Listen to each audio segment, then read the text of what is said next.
میرے نبی کریم علیہ الصلوۃ والسلام کی صفائی کا، نفاست کا، حضور کے حسن کا، ظاہری حسن کا جو اللہ نے دیا تھا، اس کا حال یہ ہے کہ رب فرماتا ہے وَالضُّحَىٰ وَاللَّيْلِ إِذَا سَجَىٰ، محبوب تیرے چمکتے ہوئے چہرے کی بھی قسم ہو، اور جب اس کے گرد زلفیں چھا جاتی ہیں مجھے اس کی بھی قسم ہو۔ اور حضرت عبداللہ بن رواحہ نبی پاک کے صحابی ہیں، وہ فرماتے ہیں کہ حضور کوئی معجزہ نہ دکھاتے، نہ چاند توڑتے، نہ ڈوبا سورج موڑتے، نہ درختوں سے کلمہ پڑھواتے، کوئی معجزہ نہ دکھاتے، پھر بھی نبی پاک کا چہرہ اتنا خوبصورت تھا کہ لوگوں نے دیکھتے جانا تھا اور کلمہ پڑھتے جانا تھا۔ یہ حضور علیہ السلام کے ظاہری حسن کا حال تھا، لیکن اس کے باوجود اللہ کے محبوب آئینے کے سامنے کھڑے ہو کے کنگھی فرماتے تھے، تیل استعمال فرماتے تھے۔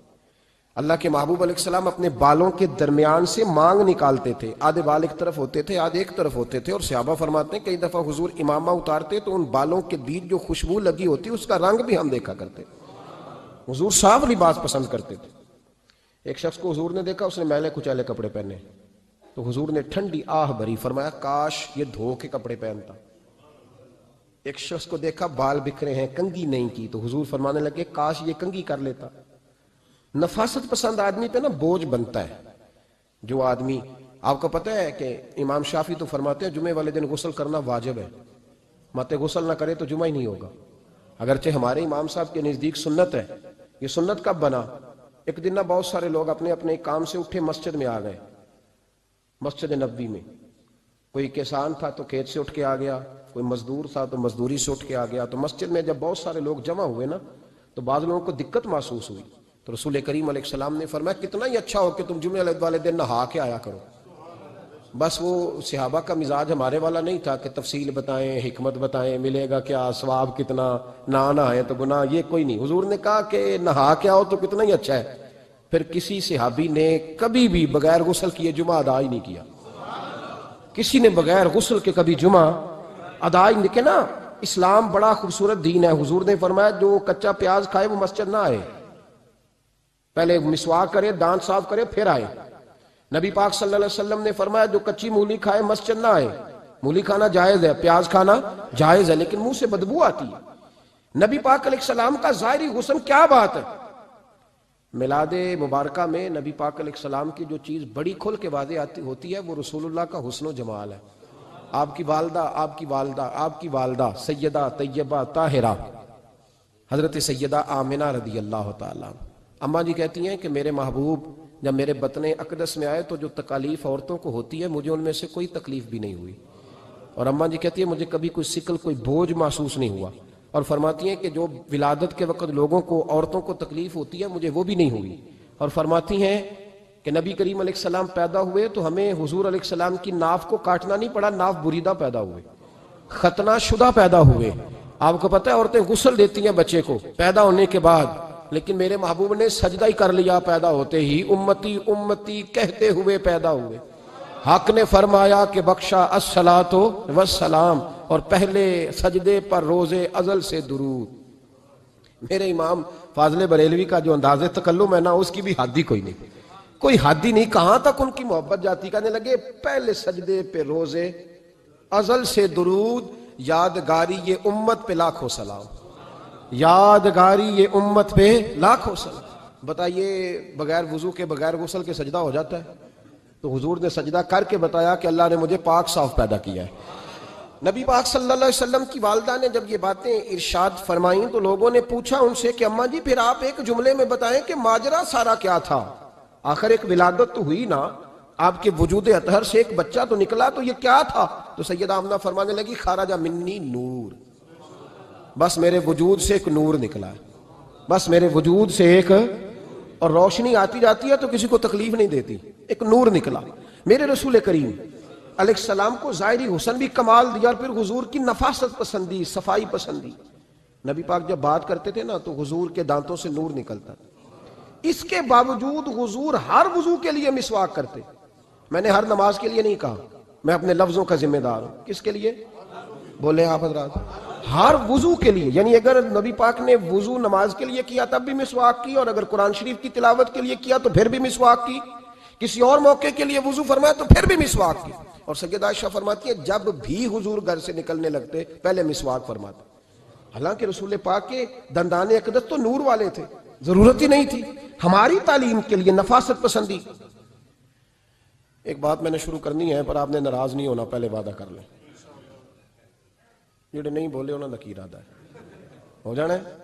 چلو ہو جائے جی، کوئی گل نہیں، خیر ہے، ہو جائیں آپ ناراض. نبی پاک نے بڑی مونچھیں نہیں پسند کی، حضور کو اچھی نہیں لگتی تھی.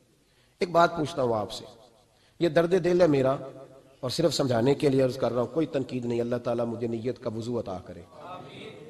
ایک بات بتانا، اگر بہو کھانا پکا کے لائے اور سالن سے بال نکل آئے تو پھر اس کا کیا حال ہوتا ہے؟ کئی تو بوڑھے پلیٹ اٹھا کے دیوار میں مارتے ہیں، ایسا ہی ہوتا ہے نا، یہ کیا ہے؟ اور اگر کبھی روٹی سے نکل آئے تو بیوی صاحبہ کا کیا حال ہوتا ہے؟ یہ کوئی طریقہ ہے کھانا پکانے کا؟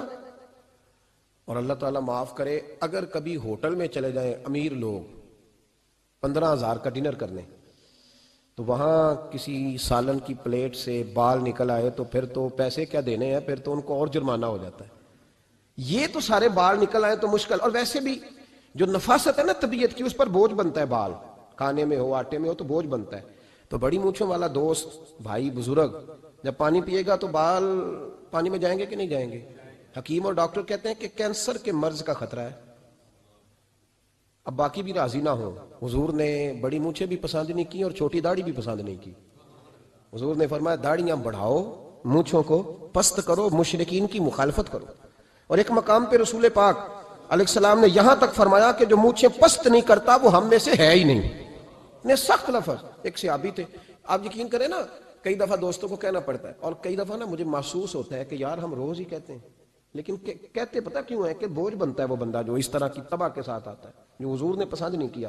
ایک شخص نبی پاک کے سامنے آیا، قاضی عبدالدائم دائم صاحب نے لکھا ہے، بڑی خوبصورت بات لکھی ہے. کہنے لگے حضور کے سامنے وہ اکثر آیا کرتا تھا تو مونچھیں بڑی تھیں، حالانکہ داڑھی بھی بڑی تھی، مونچھیں بھی بڑی تھی. 2-4 دفعہ حضور نے باتوں میں تات اللفظ سمجھایا. کچھ بندے نہیں سمجھتے، تات اللفظ سمجھاؤ یا بڑا کھول کے سمجھاؤ پر بات سمجھنے کو تیار نہیں ہوتے.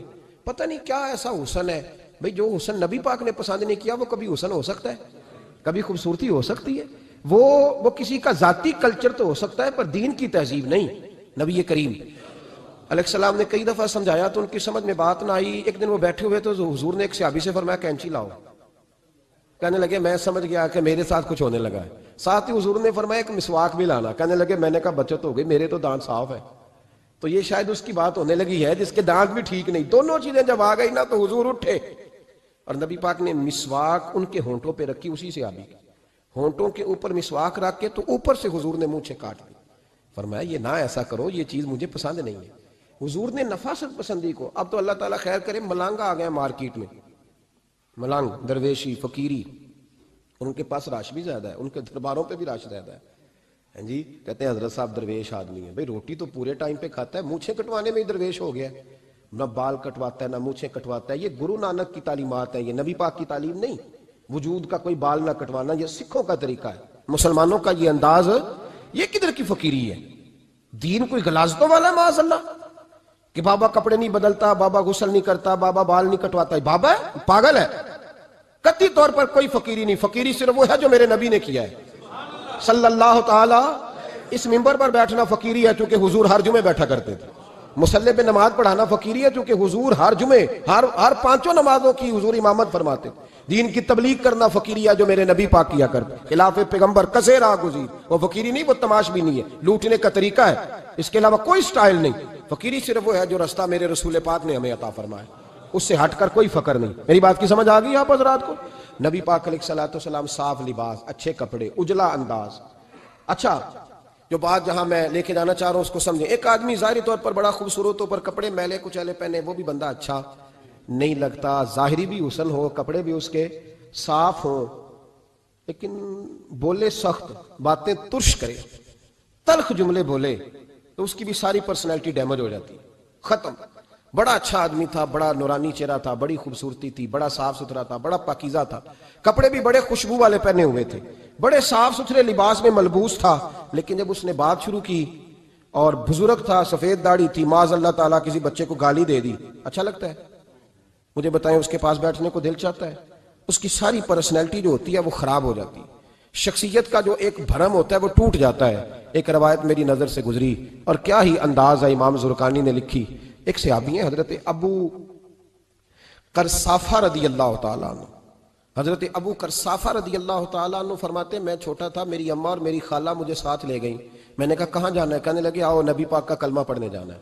پڑھیے درود شریف صلی اللہ، سارے پڑھیے، پھر پڑھیے ایک دفعہ صلی اللہ تعالیٰ علیہ۔ حضور کا ذکر ہو تو فوراً درود پڑھنا چاہیے۔ نبی کریم علیہ السلام کی بارگاہ میں نا میری خالہ اور میری اماں دونوں مجھے ساتھ لے گئیں کلمہ پڑھنے۔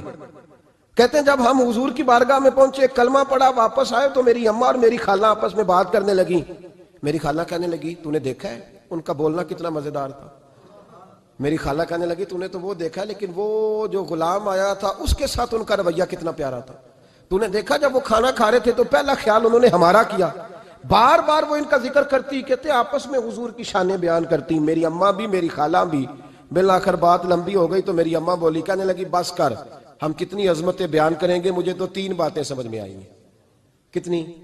3 باتیں مجھے سمجھ میں آئی ہیں۔ کہا وہ کیا؟ تو کہنے لگی ما رأینا مثل ھذا الرجل احسن وجھا ولا القى ثوبا ولا البنا کلاما۔ کہنے لگی مجھے تو 3 باتیں سمجھ میں آئی ہیں کہ نہ اتنا خوبصورت چہرے والا کوئی شخص دیکھا ہے، اور نہ اتنے صاف کپڑوں والا کو دیکھا ہے، اور نہ ہی اتنی میٹھی بولی بولنے والا کوئی دیکھا ہے۔ تینوں باتوں کی کمال ہے، ظاہری حسن بھی کمال، کپڑوں کی صفائی بھی کمال، اور رسول پاک کا بولنا بھی کمال، لب و لہجے میں مٹھاس بھی خوبصورتی والی۔ یہ اصل حسن ہے کہ ظاہراً بھی انسان بڑا منزہ ہو، باطناً بھی بڑا صاف ستھرا ہو۔ میرے رسول پاک علیہ السلام کا طریقہ مبارکہ پتہ کیا تھا؟ حضور صلی اللہ تعالیٰ علیہ وآلہ وسلم جب مسجد میں نماز پڑھ لیتے تو حضرت جعفر رضی اللہ تعالیٰ عنہ فرماتے، بخاری کی حدیث ہے، فرماتے ہیں میں مدینہ شریف میں آیا تو حضور نماز پڑھ لیتے تو صحابہ نبی پاک کے پاس آتے اور حضور کا دست مبارک پکڑ کے پہلے چومتے پھر چہروں پہ ملتے، پہلے چومتے پھر چہروں پر۔ نبی پاک کے صحابہ حضور کے قدم بھی چوما کرتے، قدموں میں جھکا کرتے تھے۔ یہ تو بھائی اس وقت پتہ چلتا ہے جب کسی سے پیار ہو جاتا ہے، جب کسی بندے سے۔ میں اکثر مثال دیا کرتا ہوں اکثر کہ کسی کا بچہ پیشاب کرے تو کہہ آتی ہے، الٹی آتی ہے، لیکن اپنا بچہ بالوں میں بھی کر دیتا ہے، پھر کوئی کہہ نہیں آتی چونکہ اپنا ہے نا، پیار ہو گیا نا۔ اب وہ کیفیت جب کسی سے محبت ہو جاتی ہے نا تو کچھ چیزیں صرف سمجھنے کی نہیں، کچھ چیزیں ایسی ہوتی ہیں جو محسوس کرنے والی ہوتی۔ اس نے کہا تھا عشق ایک ڈھونگ ہے، میں نے کہا تجھے عشق ہو خدا کرے، پھر کوئی تجھے اس سے جدا کرے، تو اسے تسبیحوں پہ پڑھا کرے، تو اسی کا نام جپا کرے، تو گلی گلی پھرا کرے، پھر میں کہوں کہ عشق ایک ڈھونگ ہے اور تو نہیں کہا کرے، پھر میں کہوں کہ عشق ایک ڈھونگ ہے اور تو۔ اس نے کہا تھا عشق ایک ڈھونگ ہے تو میں نے کہا تجھے عشق ہو خدا کرے۔ بھائی یاد رکھو جب انسان کو محبت ہوتی ہے تو پھر اس کے انداز بدل جاتے ہیں، اس کے طور طریقے تبدیل ہو جاتے ہیں۔ وہ میں اکثر ایک بات کہا کرتا ہوں، میں کہتا ہوں بچہ باہر سے برگر کھا کے آ جاتا ہے رات کو، اماں کہتی بیٹے روٹی کھا لو، کہنا تو گوبھی پکائی میں نہیں کھانی، حالانکہ برگر کھا آیا ہے، دور سے کھا آیا ہے، تو اماں اس کو کہتی ہے پھر میں سویاں نہ بنا دوں تھوڑی سی اپنے بیٹے کو، فٹافٹ چاول نہ تجھے ابال دوں، ساتھ میں باریک دال بنا دیتی، کہتا نہیں میری مرضی کا پکاتے ہی نہیں، میں نے نہیں کھانا۔ ایسے اب ابا جو ہے نا، ابا وہ اماں کو سمجھا رہا، کہتا چھڈ پر بھوک لگے گی تو آپ ہی کھا لے گا، تھوڑا ایڈی ٹینشن لے ایمی پہ تینوں ستاندا ہے۔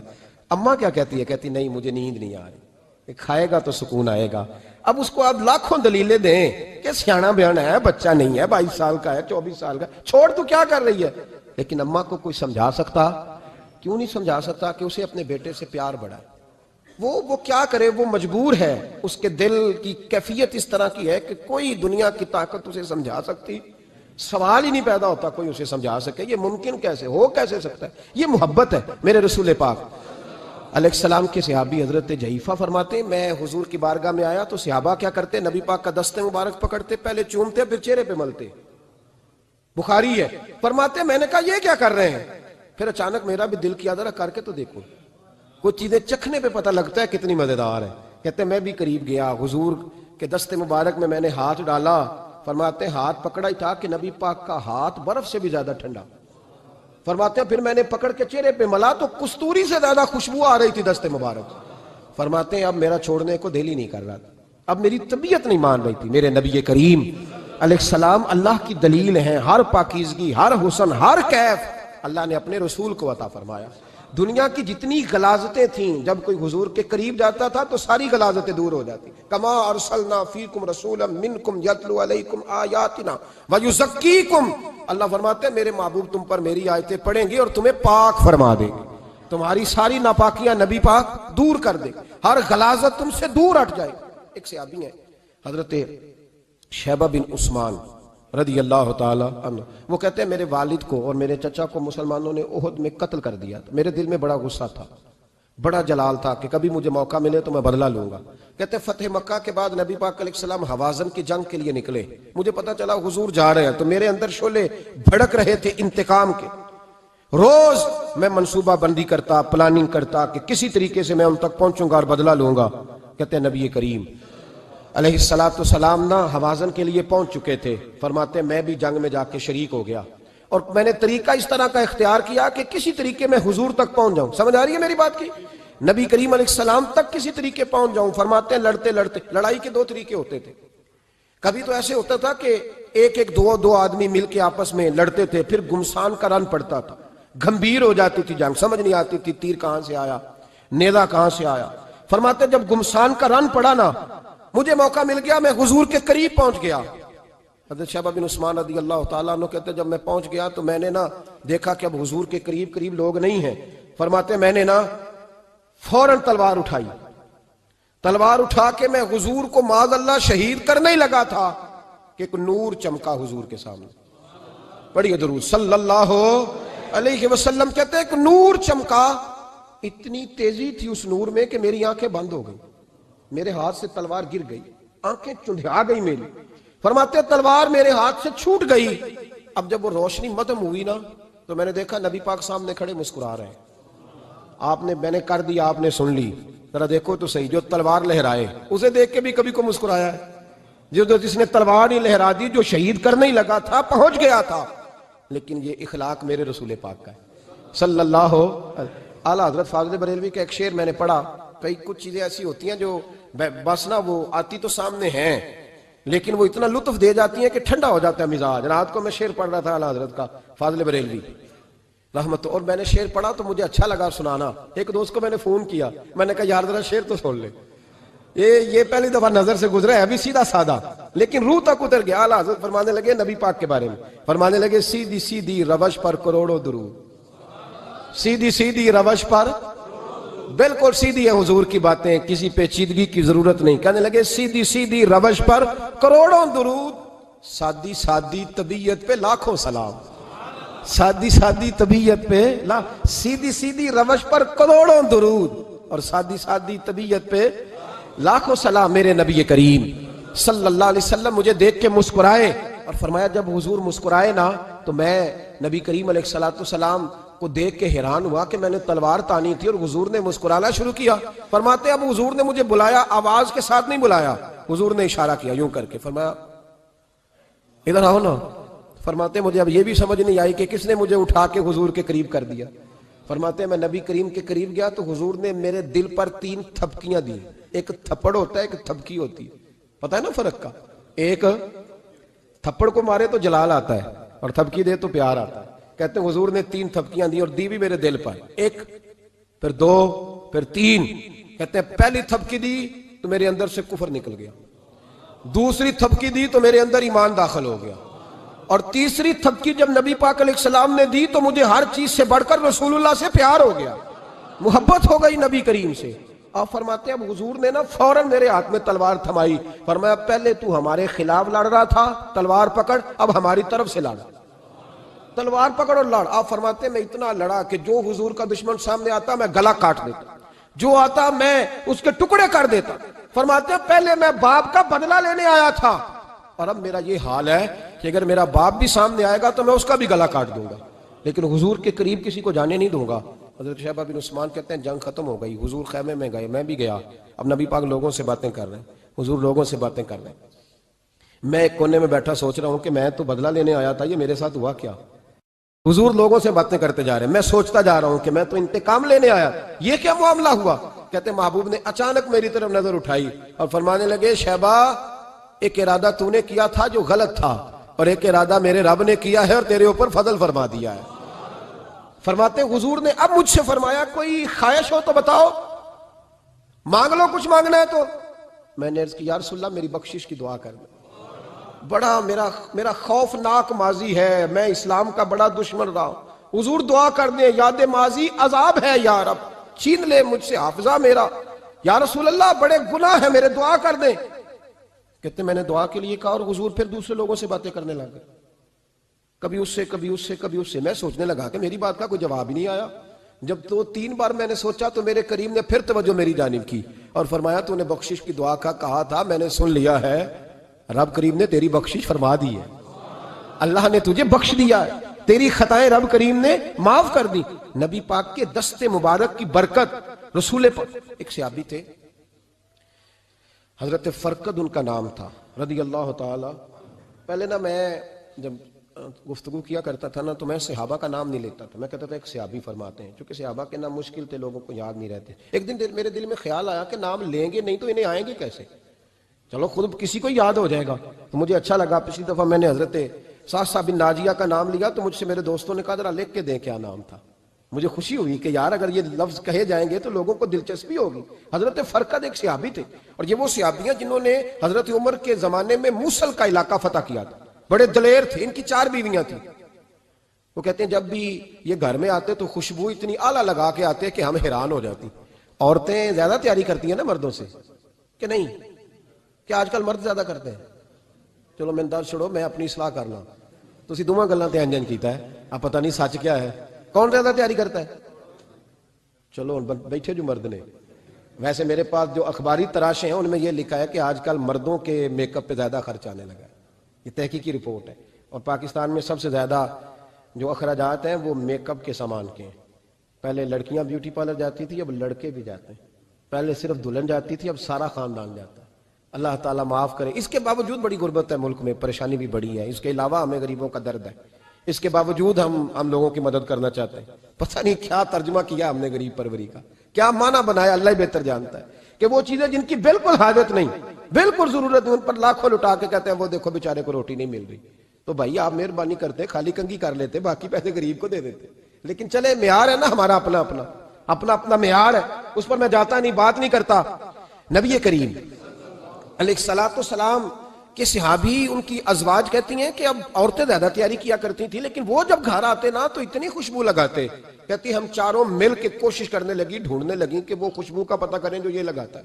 ہم نے بازار سارے تلاش کر لی، عرب کے اندر آج بھی خوشبو کا بڑا شوق ہے اور بڑی مہنگی خوشبو ملتی ہے، کبھی آپ بازار جائیں، کہتی ساری خوشبوئیں لگا لی، تھک گئیں۔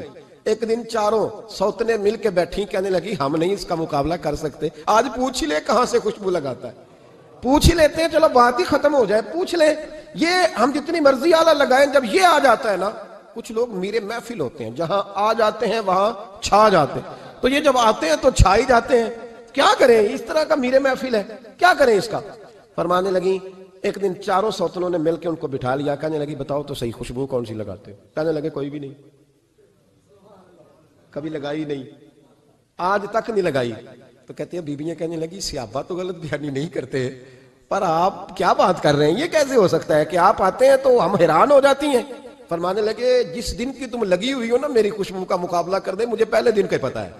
تو میں نے کہا چلو زور لگا ہی لیں، دیکھ ہی لیتے ہیں کہاں تک بات جاتی ہے تمہارے پاس جتنا زور لگا لو۔ بہرحال میں اللہ کی قسم اٹھا کے کہتا ہوں کبھی نہیں لگائی۔ تو بیویاں کہنے لگی پھر بتا تو صحیح، تو ایک دلیر آدمی ہے، اور جو دلیر لوگ ہوتے ہیں وہ خوشبوؤں کے اور کپڑوں کے اور ان چیزوں میں زیادہ وقت نہیں لگاتے، ان کے تو مشن اور طرح کے ہوتے ہیں۔ آپ تو مجاہد قسم کے آدمی ہیں، پر ہر وقت خوشبو آتی ہے۔ تو حضرت فرقد رو پڑے، کہنے لگے بیمار ہو گیا تھا، لاچار ہو گیا تھا، حکیموں طبیبوں نے انکار کر دیا، وجود پر میرے آبلے نکل آئے، پھنسیاں بن گئی، ان میں پیپ بھر گئی، بیٹھ نہیں سکتا تھا، اٹھ نہیں سکتا۔ جب تھک گیا نا تو دروازہ رسول پہ چلا گیا، جب تھک گیا طبیبوں کا تھکایا ستایا حضور کی بارگاہ میں، کہا محبوبہ دیکھے تو صحیح میرا کیا حال ہے۔ حضور ذرا دیکھ کے، چل نہیں سکتا، سو نہیں سکتا، بیٹھ نہیں سکتا، تیرے علاوہ غم کسے بتاؤں؟ کہتے ہیں حضور نے فرمایا 70 ڈھانپ لے، باقی سارے کپڑے اتار دے۔ 70 ڈھانپ لے، کہتے ہیں ٹخنوں سے لے کر ناف تک میں نے 70 ڈھانپ لی، باقی سارے کپڑے اتارے۔ حضور کیا کریں گے؟ فرماتے ہیں نبی پاک نے دست مبارک اٹھایا، برف سے ٹھنڈا، کستوری سے زیادہ مہکنے والا، فرماتے ہیں پورے وجود پر میرے حضور نے دست مبارک ایک دفعہ لگا دیا، اب جدھر جدھر سے گزرتا ہوں ساری دنیا خوشبو سے بھر جاتی ہے۔ یہ نبی پاک کا دیا ہوا نور ہے، یہ حضور کی عطا کردہ شفا ہے، یہ رسول پاک کے حسن کی خیرات ہے۔ ایک شاعر نے ایک فکرہ کا کمال کر دی، کہنے لگا ظلمت کو ان کے نور نے کافور کر دیا، جس پر پڑی نظر اسے بھی نور کر دیا۔ رسول پاک علیہ السلام کے دست خیر میں وہ برکات تھی۔ حسن کی دو قسمیں ہوتی ہیں، ایک حسن ہوتا ہے ملمہ سازی والا، بیوٹی پارلر والا، ایک حسن ہوتا ہے باطن کا۔ بچے پتہ کیوں خوبصورت ہوتے ہیں؟ اس پر علماء مناطقہ نے بحث کی ہے، محدثین نے لکھا ہے۔ بچہ گدھے کا بھی ہو تو پیارا لگتا ہے، چھوٹا بچہ اگر اس کا رنگ بہت گورا نہ بھی ہونا، صرف چھوٹا ہو، وہ پیارا لگتا ہے، اس میں ایک جاذبیت ہوتی ہے۔ اس پر ہمارے مفسرین نے، محدثین نے، علماء مناطقہ نے ایک بحث کی ہے۔ وہ کہتے ہیں اصل بات یہ ہے کہ بچے جھوٹ نہیں بولتے، بددیانتی نہیں کرتے، دھوکہ نہیں کرتے۔ یہ جو اندر کی عیاریاں ہوتی ہیں نا، چہرہ بھی خطرناک کر دیتی ہیں، اور جب اندر حسن ہوتا ہے تو باہر بھی حسن ہی ہوتا ہے۔ بچے میں کوئی مکاری عیاری نہیں ہوتی، فساد نہیں ہوتا، نیت میں فطور نہیں ہوتا، کسی کو لوٹنے کا ارادہ نہیں، کسی کو شیشے میں اتارنے کا پروگرام نہیں بتاتا۔ بچہ چرب زبان نہیں ہوتا، اس کو طریقہ نہیں ہوتا، وہ لوگوں کو قائل کرنے کے ہر وقت دوڑتا نہیں، الٹی سیدھی گیمیں نہیں چلاتا، کیونکہ اندر حسن ہوتا ہے تو وہ حسن اس کے چہرے پر معصومیت بن کے آتا ہے۔ سمجھ آ رہی ہے میری بات کی؟ اس کی دلیل میرے رسول پاک علیہ السلام نے بخاری میں فرمایا اللہ کا ولی وہ ہے جس کا چہرہ دیکھو تو اللہ یاد آ جائے۔ اب یہاں یہ نہیں فرمایا گورا چٹا ہو، خوبصورت ہو، بس اس کے چہرے میں معصومیت ہوتی ہے، وہ سچا ہوتا ہے، وہ کھرا ہوتا ہے، اس کا حسن چہرے پہ آتا ہے۔ میرے رسول کریم علیہ السلام کا جو حسن تھا نا، وہ اندر کی صداقت کی روشنی تھی، وہ اندر کے کیف کا نور تھا جو حضور کے چہرے پر عیاں ہوتا تھا۔ اس لیے نبی پاک کا چہرہ جو تھا وہ آنکھیں چدھیاتا نہیں تھا، بلکہ آنکھوں کو اچھا لگتا تھا۔ شاہ عبد الرحیم صاحب محدث دہلوی شاہ ولی اللہ صاحب کے والد ہیں، اور ہمارے بر صغیر پاک و ہند میں جتنے بھی مسالک ہیں یہ سارے شاہ ولی اللہ صاحب کے شاگرد بنتے ہیں۔ وہ کہتے ہیں میرے ابا جی نے خواب دیکھا اور خواب میں انہیں رسول اللہ کا دیدار نصیب ہوا۔ تو نبی کریم علیہ السلام کی بارگاہ میں شاہ ولی اللہ صاحب کے ابا جی کہنے لگے حضور ایک بات بڑی اڑ گئی ہے میرے دل میں، بڑی، تو کتابوں سے جواب نہیں ملا، آج رب کریم نے موقع دیا ہے اس سوال کا جواب۔ تو عبد الرحیم پوچھو کہ یا رسول اللہ حضرت یوسف کا حسن دیکھ کے لوگوں نے انگلیاں کاٹ لی، پر آپ کو تکنے والے تکتے ہی رہے، کوئی بھی ہوش نہیں ہوا، کسی نے انگلی نہیں کاٹی۔ تو کہتے محبوب نے فرمایا عبد الرحیم رب کریم نے اپنی غیرت کے ساتھ میرے حسن پر 70,000 پردے ڈالے، یہی بہتر ہے کہ پردوں میں وہ پردہ پوش رہے، وہ اگر پردے اٹھا دے تو کسے ہوش رہے۔ فرمایا 70,000 پردوں میں چھپا ہوا حسن ہے، ورنہ کسی کی طاقت تھی کوئی بات کر سکتا، جرت تھی کسی شخص کی؟ میرے حبیب پاک سید عالم حضرت عبداللہ ابن سلام رضی اللہ تعالیٰ عنہ اہل یہود کے بڑے عالم تھے۔ فرماتے ہیں میں تورات زبور انجیل کا جاننے والا تھا۔ جس دن حضور مدینہ طیبہ ایک قصوہ نامی اونٹنی پر بیٹھے تھے، میں حضور سے مناظرہ کرنے، بحث کرنے آیا، میرے ساتھ میرے شاگرد تھے، ارادہ تھا بحث کروں گا، نبی پاک کو بڑے معاذ اللہ کڑوے کڑوے سوال کروں گا۔ کہتے ہیں حضور بیٹھے تھے قصوہ نامی اونٹنی پہ اور گردن مبارک جھکی ہوئی، ہونٹوں پر حضور کے زیر لب ہلکی سی مسکراہٹ تھی۔ نبی پاک تھوڑا بولتے تھے پر جتنا بولتے تھے وہ دلوں میں اترتا جاتا تھا۔ فرماتے ہیں میں جب گیا نا، میرے شاگرد ساتھ تھے، مناظرہ کرنے گیا، مناظرہ شاگرد ساتھ تھے، فرماتے ہیں میں بڑے سوالات تیار کر کے گیا، پر حضور گھوڑے پہ بیٹھے تھے۔ دو باتیں میں نے سنی، حضور نے فرمایا رشتہ داروں سے اچھا سلوک کرو، اپنے غلاموں کا خیال کرو۔ کہتے ہیں وہ شاگرد مجھے دھکے دینے لگے، کہنے لگے چل استاد جی آگے ہو، کرو سوال، چلو نا آگے بڑھو نا آگے۔ یہ کئی دفعہ نعرے لگانے والے بھی مروا دیتے ہیں نا، چلو نا چلو آگے چلو، بڑھو آگے، کرو بات، آؤ نا۔ کہتے میں ذرا آگے بڑھا، دھکا دیا انہوں نے۔ فرماتے میں آگے بڑھا اور میں نے قریب محبوب کے قریب جا کے کہا حضور مجھے کلمہ پڑھا دے، میں مسلمان ہونے آیا ہوں۔ یعنی عام آدمی تو قائل ہو جاتا ہے عالم اور تورات زبور انجیل کا جاننے والا، حضور کلمہ پڑھائیں۔ کہتے میں واپس آیا نا کلمہ پڑھ کے، تو شاگرد کہنے لگے استاد جی آپ تو مناظرہ کرنے آئے تھے، یہ کیا ہوا؟ تو یہ لفظ ہے حضرت عبداللہ ابن سلام کے، فرمانے لگے تم نے نبی پاک کا چہرہ نہیں دیکھا، ان کی آنکھوں کی روشنی نہیں دیکھی، تم نے چہرے کی معصومیت نہیں دیکھی، لب و لہجے کا وقار نہیں دیکھا؟ کتنے دنوں کے تھکے ماندے آج وہ مدینے پہنچے، پر ان کے لب و لہجے میں کوئی اکتاہٹ، کوئی تھکاوٹ، کوئی لفظوں میں جھول تم نے دیکھا ہے؟ فرمانے لگے جس کا اس طرح کا چہرہ ہوتا ہے وہ جھوٹا نہیں سچا ہوا کرتا ہے۔ میرے نبی پاک علیہ السلام کے غلام حضرت طارق بن عبداللہ رضی اللہ تعالیٰ عنہ فرماتے ہیں کلمہ پڑھنے سے پہلے ایک دفعہ ہمارا سارا قبیلہ تجارت کے لیے نکلا تھا، اور اس وقت منظر یہ ہوتا تھا کہ ہم اپنی عورتوں کو بھی ساتھ لے جاتے تھے، 6 مہینے سفر کرنا ہوتا تھا، اونٹ گھوڑے ہم بیچا کرتے تھے، عورتیں بھی ساتھ رہتی، کھاتے بھی پکاتے بھی۔ کہتے ایک سفر سے ہم واپس آ رہے تھے تو مدینے کے باہر صحرا میں ہم نے پڑاؤ کیا، اکیلے رسول پاک صلی اللہ، پھر ایک دفعہ پڑھیے گا ایک دفعہ پھر کہیے گا صلی اللہ تعالی علیہ وسلم. کہتے ہیں نبی پاک تنے تنہا اکیلے حضور نہ سیر کرتے کرتے کرتے کرتے ہمارے قافلے کے پاس سے گزرے, خیمے لگے تھے, پڑاؤ کیا, محبوب تشریف لے آئے. کہتے ہیں حضور سید عالم صلی اللہ تعالی وسلم تشریف لائے. کوئی قبیلے میں سے, قافلے میں سے حضور کو جانتا نہیں تھا. ایک سرخ رنگ کا اونٹ تھا ہمارے سردار کا جو بکنے سے رہ گیا تھا, بڑا خوبصورت. کہتے ہیں نبی پاک کو پسند آ گیا. حضور پوچھنے لگے تم کون ہو؟ کہا جی مسافر ہے. کہاں سے آئے ہو؟ فلاں جگہ سے آئے ہیں. کس لیے آئے ہو؟ ہم تجارت کی غرض سے نکلے. اونٹ بیچو گے؟ بیچنا ہے. کتنے کا؟ سودا طے ہوا. اس نے کہا اتنے لینے, حضور نے کہا اتنے دینے ہیں. بات طے ہو گئی. کہتے ہیں لگام حضور نے پکڑی اور فرمانے لگے وہ سامنے میرا شہر ہے جس کا نام مدینہ, وہ میرا شہر ہے. میں ابھی مدینے جاتا ہوں, اپنے غلام کو بھیجتا ہوں اور تمہیں آ کے نہ قیمت دے جاتا ہے. محبوب گھوڑے کی لگام تھا, اونٹ کی لگام تھا میں, نکیل تھا میں, اونٹ تھا سرخ رنگ کا. حضور لے کے جب نکلے نا, تھوڑا سا چند قدم آگے گئے تو ان میں سے ایک شخص بولا, کہنے لگا سردار اب سیانے لوگ ہیں, سمجھدار ہیں. اس شخص کا نام پوچھا آپ نے, قبیلہ پوچھا ہے, ایڈریس کا پتہ ہے, پتہ ہے کہاں رہتا ہے, اتنا قیمتی اونٹ دے دیا. سردار بھی کہنے لگا, سارے کہنے لگے یار ان کی باتوں میں اتنی لذت تھی, ان کے گفتار و رفتار اتنی باوقار تھی, مزیدار تھی کہ ہوش ہی کوئی نہیں رہا. بھئی ہم پرانے تاجر ہیں, کبھی اس طرح کا سودا کیا ہی نہیں جس طرح کا آج ہو گیا. اوہو واقعی کچھ نہیں یاد رہا, کوئی سمجھ نہیں آئی. وہ ابھی نظر آ رہے, ایک آدمی دوڑ کے جاؤ, دوڑ کے اور جا کر کے نا ان سے کہو, بڑی جائز بات ہے, وہ ناراض بھی نہیں ہوں گے. ان سے ایک شخص کہو کہ بھئی اونٹ دے جاؤ, پیسے لے آنا اور اپنا مال لے جانا, دوڑ کے جاؤ. ایک شخص دوڑنے لگا تو سردار کی بیوی خیمے کے اندر تھی, پردے کے پیچھے سے بولی, کہنے لگی خبردار کوئی پیچھے نہ جائے, اگر پیسے مل گئے تو ٹھیک ہے, نہ ملے تو میں دے دوں گی, کوئی پیچھے نہ, کوئی نہ جائے پیچھے. سردار کہنے لگا تو جانتی ہے؟ کہنے لگی نہیں. کہا گارنٹی کیوں دے رہی ہے؟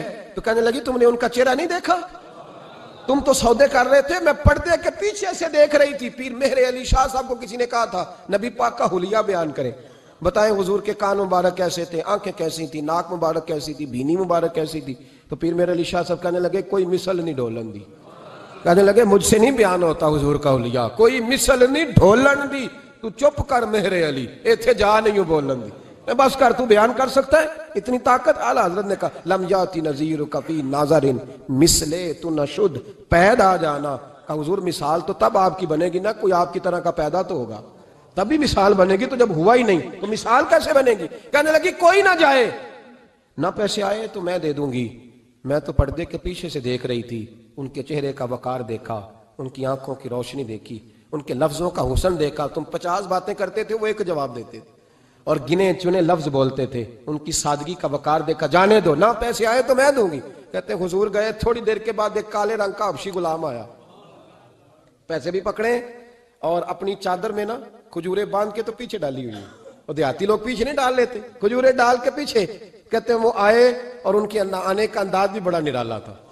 کہتے ہیں وہ جھومتے جھومتے اللہ کا ذکر کرتے, اللہ الصمد کرتے پہنچ گئے اور آگے کہنے لگے تم سے میرے نبی نے اونٹ خریدا ہے؟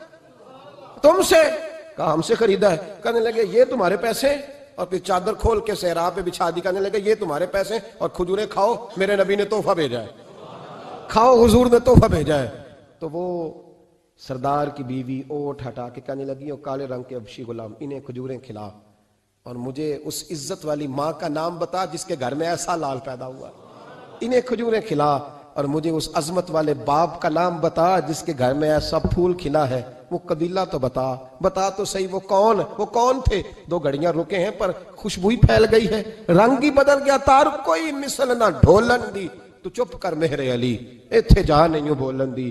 حضرت طارق بن عبداللہ کہتے ہیں جناب بلال فرمانے لگے وہی تو اللہ کے آخری رسول ہیں, وہی تو خاتم المرسلین ہیں, وہی تو ہیں جنہیں اللہ نے ساری انسانیت کے لیے نمونہ عمل بنایا. کہتے ہیں ہم اونٹ بیچنے گئے تھے پر سارے کا سارا قبیلہ ہی مسلمان ہو گیا. نبی پاک کی حضور کے ظاہری حسن کے تذکرے ہماری اولادوں کو آنے چاہیے. ایک شعر مرحوم اعظم چشتی نے کہا تھا, کمال کر دی. کہنے لگے سمجھا نہیں ہنوز میرا عشق بے ثبات, تو کائنات حسن ہے یا حسن کائنات؟ میں آج تک سمجھ نہیں سکا. سمجھا نہیں ہنوز میرا عشق بے ثبات, تو کائنات حسن ہے یا حسن کائنات. بھائیو وہ سارے طریقے اپناؤ جو رسول پاک نے عطا فرمائے.